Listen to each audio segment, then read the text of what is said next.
Bismillahirrahmanirrahim. Assalamualaikum warahmatullahi wabarakatuh.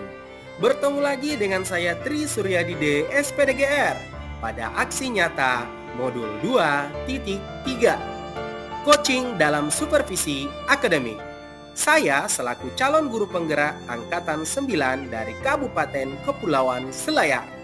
Pada video aksi nyata kali ini akan terbagi menjadi 3 bagian. Di antaranya yaitu pra-observasi, kemudian observasi, dan terakhir pasca observasi. Selamat menyaksikan. Bismillahirrahmanirrahim. Assalamualaikum warahmatullahi wabarakatuh. Waalaikumsalam warahmatullahi wabarakatuh. Bertemu lagi dengan saya Tri Suryadi D, SPDGR, yang merupakan calon guru penggerak Angkatan 9 dari Kabupaten Kepulauan Selayar. Nah, saya bertugas di SMP Negeri Alasan nomor 46 Kepulauan Selayar. Jadi pada kesempatan ini kami akan melaksanakan yang namanya pra-observasi. Di kesempatan ini pula saya ditemani oleh rekan sejawat saya, dalam hal ini Bu Nur Astelianti, SPDGR, yang merupakan guru bahasa Inggris di UPT SMP Negeri Alasan nomor 46 Kepulauan Selayar. Ya, langsung saja mungkin ya Bu. Oke, kira-kira untuk observasi nanti apa tujuan pembelajaran yang akan dicapai? Tujuan pembelajaran yang akan saya capai ya, di sini materinya yang akan saya ambil adalah naratif teks, di mana tujuan pembelajaran itu yang pertama adalah mengidentifikasi fungsi sosial, struktur teks, dan unsur kebahasaan teks naratif. Kemudian yang kedua, menyusun kalimat menjadi sebuah paragraf berbentuk naratif teks. Jadi kurang lebih seperti itu ya Bu untuk tujuan pembelajarannya. Kira-kira dari tujuan pembelajaran tersebut, nanti pada saat pembelajaran, area pengembangan yang hendak dicapai itu apa saja?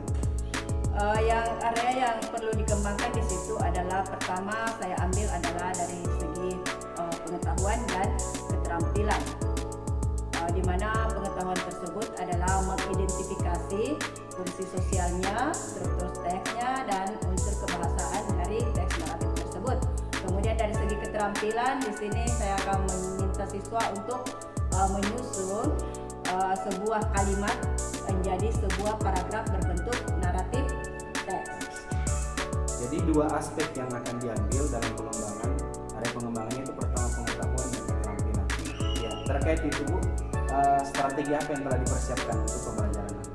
Oke, di sini saya akan menggunakan pendekatan TPEC, yaitu Technological Pedagogical Content Knowledge, di mana strateginya saya ambil menggunakan problem based learning dengan metode diskusi dan penugasan. Diskusi dan penugasan. Jadi itu saya rasa langkah yang paling tepat yang saya ambil pada teks naratif, karena siswa perlu untuk ditampilkan sebuah cerita berupa naratif teks tersebut. Jadi strategi yang dipersiapkan itu tadi TPEC ya disingkatnya. Ya. Kemudian problem based learning, diskusi dan penugasan. Saya rasa untuk strategi ini sangat mewakili terkait bagaimana menyiapkan pembelajaran yang berdiferensiasi. Oke, saya doakan semoga pembelajaran nanti pada saat pasca observasi, apa yang telah menjadi tujuan pembelajaran, area pengembangan yang akan dicapai, dan strategi yang telah dipersiapkan ini bisa berjalan dengan baik. Oke, terima kasih waktunya Bu pada hari ini. Insya Allah kita adakan kapan ini untuk pertemuan? Kalau tidak ada halangan mungkin hari Rabu saya sudah jadwal. Jadi kita akan melakukan observasi langsung pada hari Rabu tanggal 7 ya? Iya. Ya, tanggal 7 Maret 2024. Oke, terima kasih atas waktunya Bu. Demikian pra-observasi yang telah kami laksanakan. Sekian, Assalamualaikum warahmatullahi wabarakatuh. Waalaikumsalam.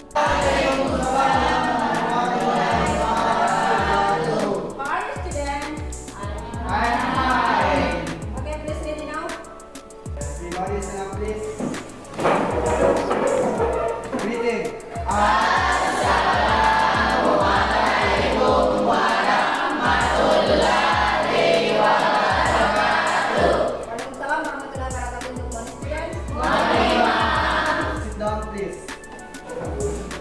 Okay,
sosial, struktur teks dari sebuah teks naratif atau naratif teks. Kemudian yang kedua dari segi keterampilannya yaitu menyusun sebuah kalimat menjadi sebuah paragraf yang berbentuk naratif dengan benar. Jadi ada dua indikator atau tujuan pembelajaran yang akan kita capai hari ini. Yang pertama mengidentifikasi fungsi sosialnya ya, kemudian struktur teksnya atau generic structure-nya, dan language feature-nya atau unsur kebahasaan dari teks naratif. Yang kedua menyusun kalimat. Oke, sekarang perhatikan, I have a played video about okay, look at this. Look at this. What is this? What is this? Cinderella. Cinderella. Have you ever listened about Cinderella? Yes. Okay, look at this video. Okay, sekarang look at this video.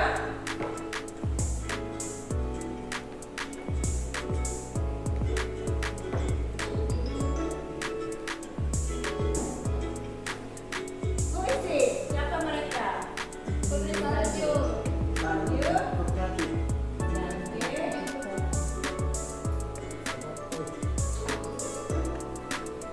Kalau ini?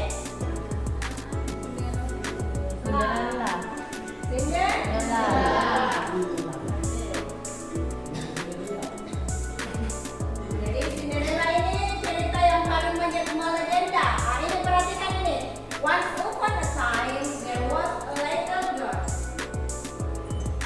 Okay. Look at this. Once upon a time there was a little girl called Cinderella. She was pretty, lovely, and clever. But she was very poor. She lived with her stepmother and stepsister. Okay, next. Oke, perhatikan yang mana orientation-nya, kemudian mana communication-nya dan resolution-nya. Oke, perhatikan narrative genre-nya. Nah, ini purpose-nya ini. Purpose-nya, tujuannya atau biasa disebut social function-nya. Perhatikan. Kemudian language feature-nya. Bisa diperhatikan di sini.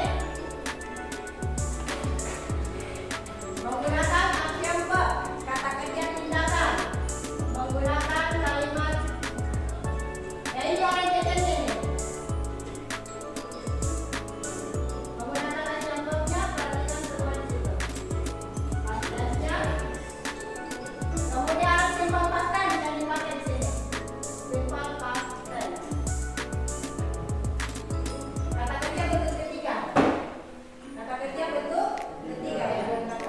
Atau kata kerja bentuk kedua. Perhatikan orientation, kemudian complication, resolution, dan reorientation. Jadi ada 4 generic structure-nya.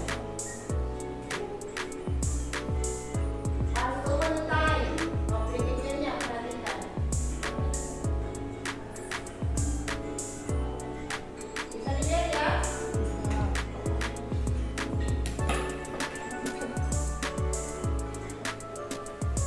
Okay, I think that's all about video talking about narrative. Alright now, bisa dipahami ada orientation, ada complication, kemudian reorientation. Orientation itu apa? Oke, good. Pengenalan tokoh. Talking about the character. Play. Apa lagi?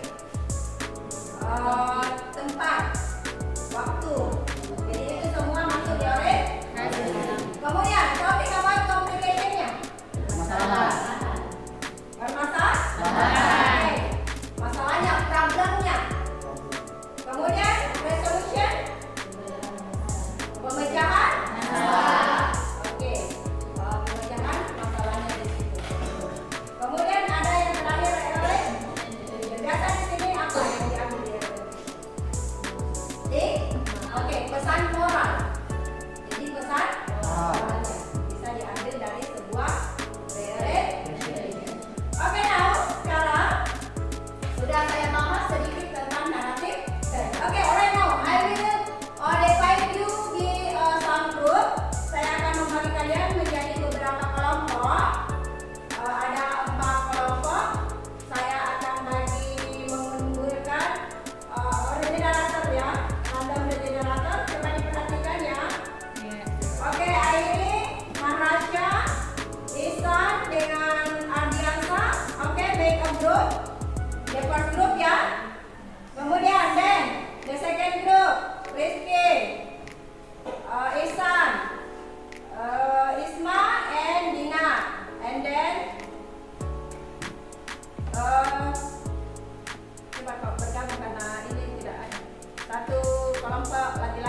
di atas.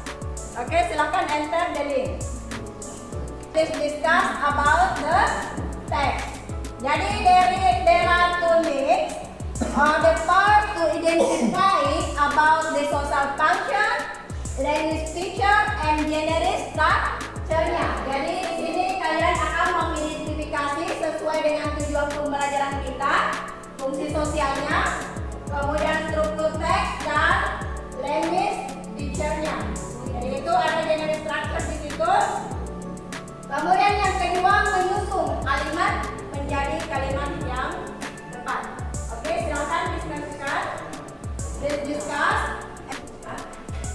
Ya, di draft saja. Nah, itu kan tadi masuk. Jadi kamu draft masuk, cari apa yang mana itu. Oke, dipaham? Oke, yang kedua. Oke, please. Open the second link.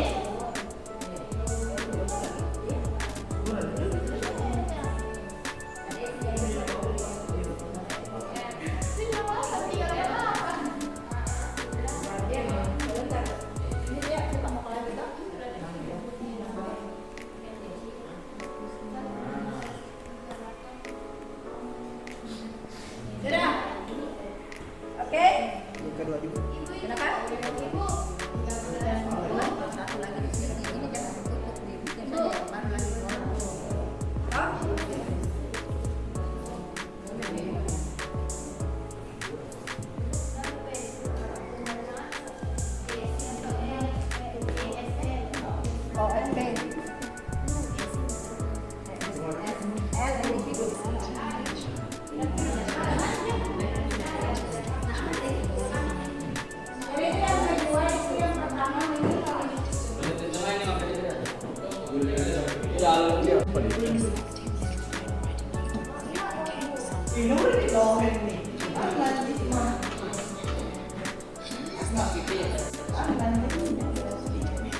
Di situ teracak ya, jadi kalimat acak. Kan complication-nya bisa saja ada complication 2, complication 1. Iya, kalau dia hijau itu benar, berarti kalau dia masih pink, masih salah. Berarti ini cuma korobai. Lagi baru. Coba ke bawah situ. Waalaikumsalam warahmatullahi wabarakatuh. We are from Lubuk and we will be presented about our job. A long time ago, a very big and powerful crocodile lived in Bagwalabai, Maluku. He had yellowish skin so people named him Waya Tembaga. Although he was very strong, he never disturbed or harmed others. He always helped people and animals so that they loved him dearly. Waya Tembaga's character was different from a snake living on Barukan. Any question for the other group, please? No question? Oke, jadi I think it is clear ya from group 4 group sudah jelas ya. Oke, silakan. That's all from our presentation. Thank you.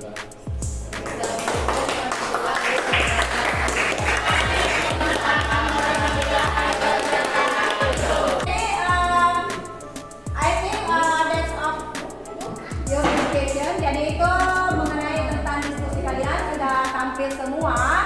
Oke, nah sekarang I wanna ask you, how far do you know about narrative text? How far do you know about narrative text? Sejauh mana yang kalian paham tentang narrative text? Sudah dipahami itu narrative text? Oke, sejauh mana? Jadi paling tidak kalian tahu tentang narrative ya. Apanya lagi?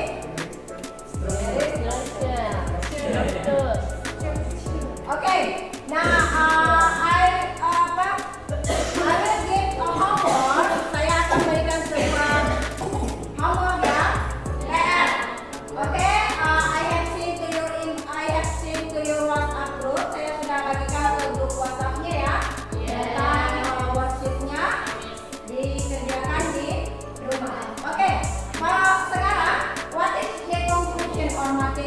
Konklusi yang bisa kita ambil, conclusionnya, kesimpulannya yang bisa kita petik apa?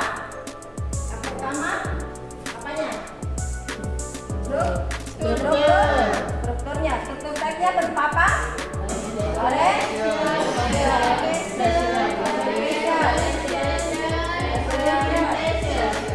dan direct. General structure-nya apa? Language feature-nya menggunakan simple, kemudian apa lagi? Kata kerja atau action, apa lagi? Kata kerja tindakan atau linking verb juga. Oke, automatically decision function-nya adalah to entertain the people, menghibur orang atau the reader, to entertain the reader. Itu saja function yang menghibur jadi kalian sudah bisa mengidentifikasi tentang social function, yaitu to entertain the people. Kemudian generic structure-nya yaitu ada orientation, complication, resolution, dan reorientation. Dan generic feature-nya menggunakan simple, past, and non-action. Ya. Oke. Nah, sekarang pertemuan kita di depan kita masuk, we will learn about the next week we are learning about the label, mempelajari tentang label. Oke, silakan cari di Google apa itu label, pelajari sebelumnya ya. Oke. I think that's all our materials today, and please pray to the God. Okay. Pray to the God. Bismillahirrahmanirrahim.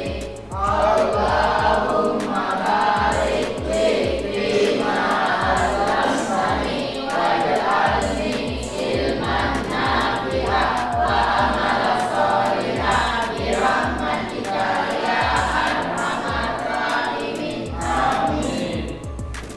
Everybody practice. Reading. Assalamualaikum warahmatullahi wabarakatuh. See you now. Practice. Bismillahirrahmanirrahim.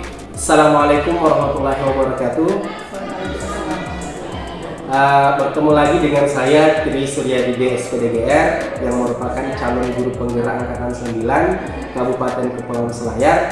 Jadi pada hari ini saya telah ditemani oleh dua orang hebat, di mana yang pertama adalah rekan sejawat saya yaitu Bu Nur Aslianti SPDGR yang menjadi sasaran dari observasi saya. Kemudian yang kedua yaitu pengajar praktik saya dalam hal ini Bu Suhaini SPD. Terima kasih atas kehadirannya. Oke, untuk lebih mengefisienkan waktu, langsung saja kita akan melakukan yang namanya pasca observasi.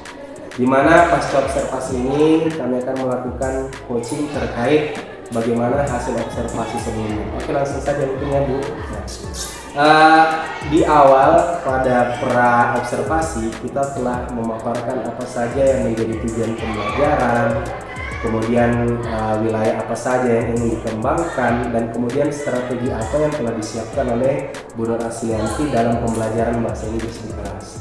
Kira-kira dari pelaksanaan tersebut, menurut Ibu apakah sudah berjalan sesuai rencana atau tidak? Oke, seperti yang kita bahaskan kemarin, bahwasanya saya memiliki tujuan pembelajaran itu saya review kembali, yaitu mengidentifikasi fungsi sosial, struktur teks, dan unsur kebahasaan, teks naratif. Dan yang kedua menyusun teks normatif. Nah, di mana di sini strategi yang perlu saya kembangkan di sini adalah aspek pengetahuannya sendiri dan aspek keterampilannya. Dan metode atau strategi yang saya gunakan di sini, saya menggunakan TPEC dengan model pembelajaran problem learning. Nah, di sini masalah yang saya hadapi di sini karena kita berhubungan dengan TPEC ya, jadi otomatis yang harus digunakan adalah dari segi perangkat itu sendiri. Alat yang digunakan itu berupa IT ya, baik itu laptop maupun komputer.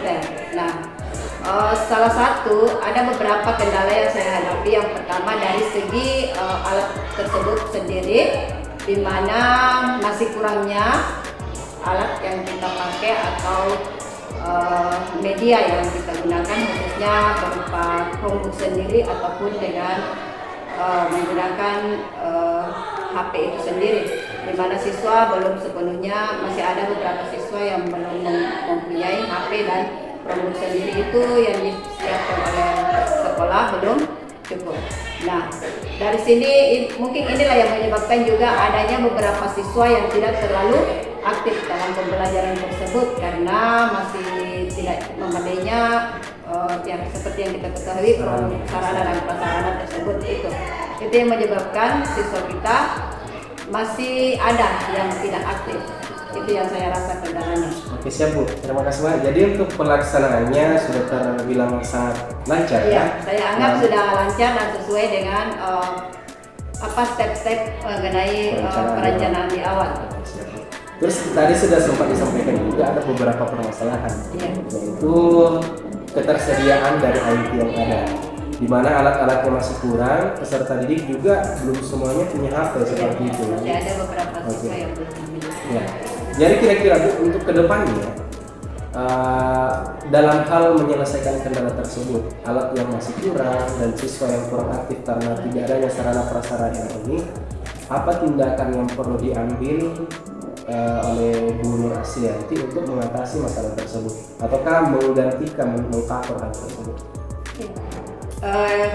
Jadi tindakan yang saya akan ambil yang pertama, kita berusaha memenuhi sarana prasarana tersebut. Bagi siswa yang memiliki HP mungkin bisa digunakan, dan bagi yang belum mungkin kita bisa pinjamkan dari sekolah, baik itu berupa media Chromebook tersebut, supaya bisa mengcover setiap siswa untuk memiliki sarana tersebut.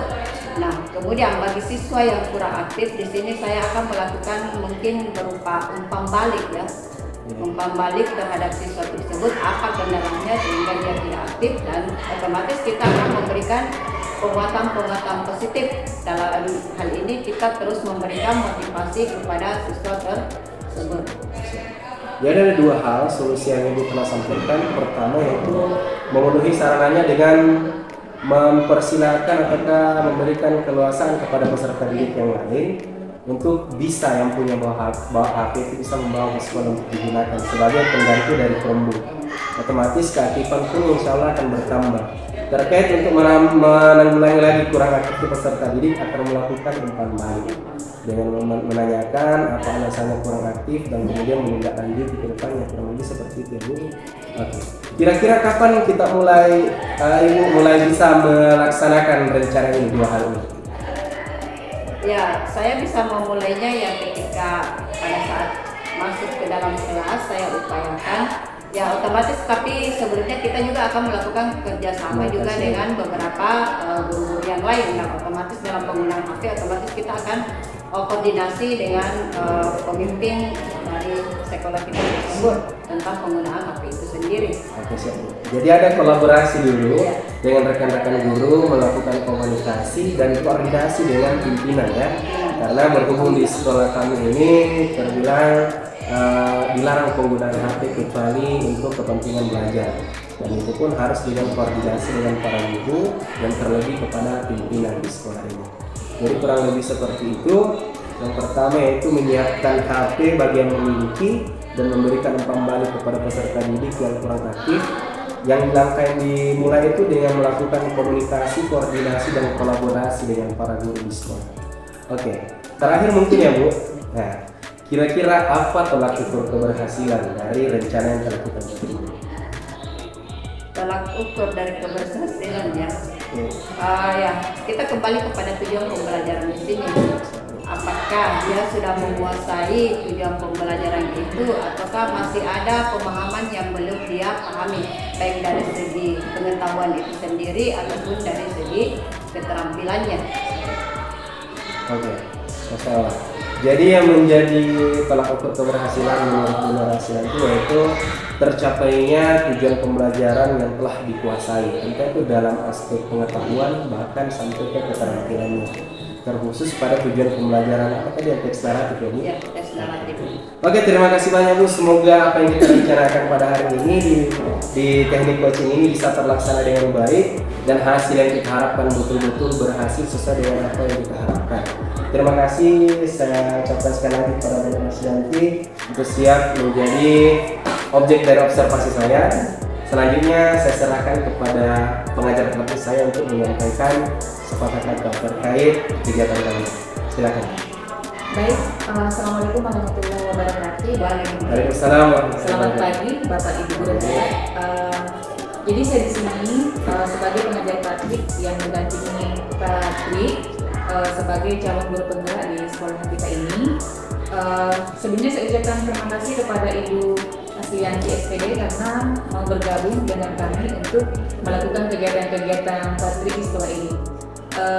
Dari hasil yang saya sempat amati, coaching pasca observasi yang dilakukan Patrik dengan Ibu Aslianti ini terkait dengan pembelajaran, adanya beberapa kendala yang dihadapi oleh siswa itu dalam proses belajar mengajar itu karena kurangnya ketersediaan media pembelajaran.